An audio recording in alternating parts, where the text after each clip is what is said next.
السلام علیکم ناظرین، بسم اللہ الرحمن الرحیم۔ رمضان کی تہجد میں بھی دعا قبول نہ ہو تو کیا کریں؟ کبھی ایسا محسوس ہوا ہے کہ تمہاری دعائیں جیسے کہیں گم ہو گئی ہیں؟ تم اٹھتے ہو، ہاتھ اٹھا کر اللہ سے مانگتے ہو، روتے ہو، سجدے میں گر جاتے ہو، مگر زندگی میں کچھ بھی بدلتا ہوا نظر نہیں آتا۔ کبھی کبھی من میں خیال آتا ہے، کیا اللہ میری سن بھی رہا ہے؟ کہیں میں اتنا گنہگار تو نہیں کہ میری دعائیں ہی قبول نہیں ہوتی؟ اگر تمہارے دل میں بھی ایسے خیال آتے ہیں تو آج میں تمہارے لیے ایسی بات کہوں گی جو تمہارے دل کو سکون دے گی۔ تمہاری دعا قبول ہو چکی ہے، بس صحیح وقت کا انتظار ہے۔ حضرت موسیٰ علیہ السلام نے فرعون کے ظلم سے نجات پانے کے لیے سالوں تک دعا کی تھی، مگر فرعون اسی دن تباہ ہوا جب وقت صحیح تھا۔ حضرت یوسف علیہ السلام نے جیل سے نکلنے کے لیے دعا کی، مگر وہ کئی سال جیل میں رہے۔ جب صحیح وقت آیا تو اللہ نے انہیں مصر کا حاکم بنا دیا۔ حضرت ایوب علیہ السلام بیمار تھے، انہوں نے دعا کی، مگر ان کی بیماری سالوں تک رہی۔ جب تک صحیح وقت نہیں آیا تو اللہ نے انہیں صحت، اولاد اور دولت سب کچھ واپس دے دیا۔ اللہ ہر دعا سنتا ہے، مگر وہ اسے ہمارے لیے سب سے بہترین وقت پر قبول کرتا ہے۔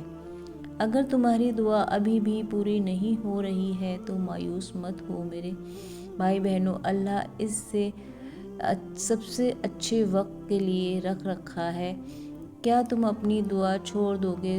تم نے اللہ سے کسی چیز کے لیے مانگا تھا، تم نے رو رو کر دعا کی تھی، جب دیر ہوئی تو تمہیں لگا کہ اب کچھ نہیں ہوگا، تو کیا اب تم دعا چھوڑ دو گے؟ کیا تم نے یہ حدیث سنی ہے، بندہ جب تک دعا کرتا رہتا ہے اللہ اس کی دعا کو ضرور قبول کرتا ہے، جب تک کہ وہ جلدی نہ کرے اور کہے کہ میں نے بہت دعا کی مگر مجھے کچھ نہیں ملا۔ جب اللہ پکارتا ہے، سوچو ایک رات کا اندھیرا، چاروں طرف خاموشی، دور کہیں کوئی ہلکی سی ہوا چل رہی ہے، پورا شہر سو رہا ہے لیکن ایک گھر میں ہلکی سی روشنی جل رہی ہے، وہاں کوئی جاگ رہا ہے، کوئی اپنی روح کی پیاس بجھانے کے لیے اپنے رب کے آگے سر جھکا رہا ہے۔ آنسو آنکھوں سے بہہ رہے ہیں، لفظ بھی بھیگ گئے ہیں، دل کسی درد میں ڈوبا ہوا۔ اے اللہ، میں تجھ سے تھک گیا ہوں لیکن تجھ سے دور نہیں جانا چاہتا۔ اے اللہ، میں نے بہت بار مان لی ہے لیکن مجھے پکارنا کبھی نہیں چھوڑا۔ اے اللہ، اگر میری دعا اب تک قبول نہیں ہوئی تو میں تیرا در نہیں چھوڑوں گا۔ کتنی خوبصورت ہوتی ہے تہجد کی یہ راتیں، جب ایک ٹوٹا ہوا دل اپنے رب کے سامنے روتا ہے اور اللہ اسے پکارتا ہے، کون ہے جو مجھ سے مانگے میں اسے دوں؟ کون ہے جو مجھ سے دعا کرے میں اسے قبول کروں؟ کون ہے جو مجھ سے معافی مانگے میں اسے معاف کر دوں؟ یہ اللہ کی پکار ہے جو ہر رات آتی ہے، لیکن رمضان میں یہ پکار اور بھی رحمتوں سے بھری ہو جاتی ہے۔ جو لوگ تہجد کے لیے اٹھتے ہیں وہ بس جاگتے ہی نہیں، وہ اللہ کی محبت میں زندہ ہوتے ہیں۔ رمضان میں تہجد کی اہمیت۔ رمضان وہ مہینہ ہے جب اللہ اپنے بندوں کے لیے ہر راستہ آسان کر دیتا ہے۔ نفس کو قابو میں کرنا، اللہ سے قریب ہونا، گناہوں سے بچنا، سب کچھ پہلے سے زیادہ ممکن ہو جاتا ہے۔ ایک رمضان میں ہر نیکی گناہ بڑھ جاتی ہے۔ رسول اللہ صلی اللہ علیہ وسلم نے فرمایا، جو شخص رمضان میں سچے دل سے عبادت کرتا ہے اس کے پچھلے سارے گناہ معاف کر دیے جاتے ہیں۔ آخری 10 راتوں کی خاص فضیلت۔ انہی راتوں میں سے ایک ایسی رات چھپی ہے جو 1000 مہینوں سے بہتر ہے، شب قدر۔ اللہ تعالیٰ فرماتے ہیں، شب قدر 1000 مہینوں سے بہتر ہے۔ اگر ہم اس رات میں تہجد کے سجدوں میں گر جائیں تو کیا ہماری تقدیر نہیں بدلے گی؟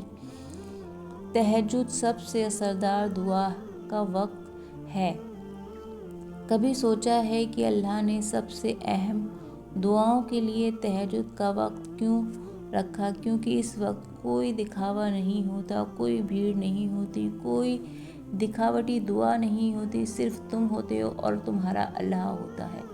تہجد ٹوٹے دلوں کی سب سے بڑی دوا۔ اگر تمہارا دل ٹوٹا ہے، اگر کوئی دعا برسوں سے ادھوری ہے، اگر تمہیں اللہ سے کوئی چیز چاہیے جو دنیا کی نظر میں ناممکن ہے، تو تہجد ہی تمہارا سہارا ہے۔ اللہ تعالیٰ نے فرمایا اور رات کے کچھ حصے میں تہجد پڑھا کرو، یہ تمہارے لیے ایک عبادت ہے۔ امید ہے کہ تمہارا رب تمہیں مقام محمد پر پہنچا دے گا۔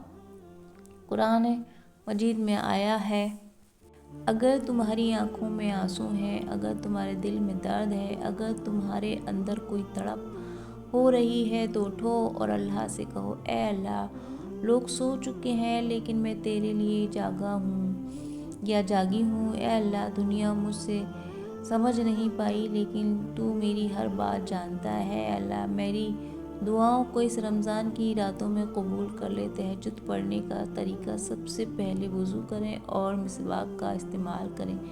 کم از کم 2 اور 2 سے زیادہ 8 رکعات پڑھیں۔ ہر سجدے میں اپنے دل کی ساری باتیں اللہ سے کہیں۔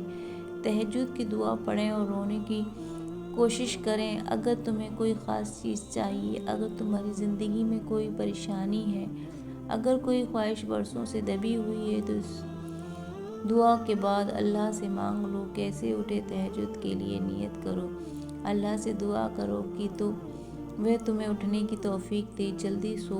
تہجد کے لیے اٹھنے کے لیے رات کو جلدی سونا ضروری ہے۔ الارم لگاؤ یا کسی کو کہو کہ تمہیں جگا دے۔ نیند کو ہراؤ، جب آنکھ کھلے تو شیطان کے بہکاوے میں نہ آؤ۔ ترنت اٹھو اور وضو کرو۔ پہلی رات مشکل ہوگی لیکن پھر آسان ہو جائے گا۔ آج رات اٹھو گے، آج رات جب پوری دنیا سو جائے گی، جب ہر روشنی بجھ جائے گی، جب ہر دروازہ بند ہو جائے گا، صرف ایک دروازہ کھلا رہے گا، اللہ کی رحمت کا دروازہ۔ کیا تم اٹھو گے؟ کیا تم اللہ کی پکار کا جواب دو گے؟ کیا تم تہجد میں اپنے رب سے ملنے کے لیے سجدہ کرو گے؟ اگر ہاں تو یقین رکھو تمہاری تقدیر بدل جائے گی۔ اے اللہ تعالیٰ، ہمیں تہجد کا شوق عطا فرما۔ اے اللہ تعالیٰ، ہمیں ان خاص بندوں میں شامل کر جو راتوں کو تیری یاد میں جاگتے ہیں۔ اے اللہ تعالیٰ، اس رمضان کی راتوں میں ہماری دعا قبول کر لے، آمین ثم آمین۔ محترم ناظرین، اگر آپ کو ہماری یہ ویڈیو اچھی لگی ہو تو پلیز لائک شیئر ضرور کیجیے گا۔ اگر آپ ہمارے چینل پہ پہلی بار ہیں تو سبسکرائب کرنا نہ بھولیں۔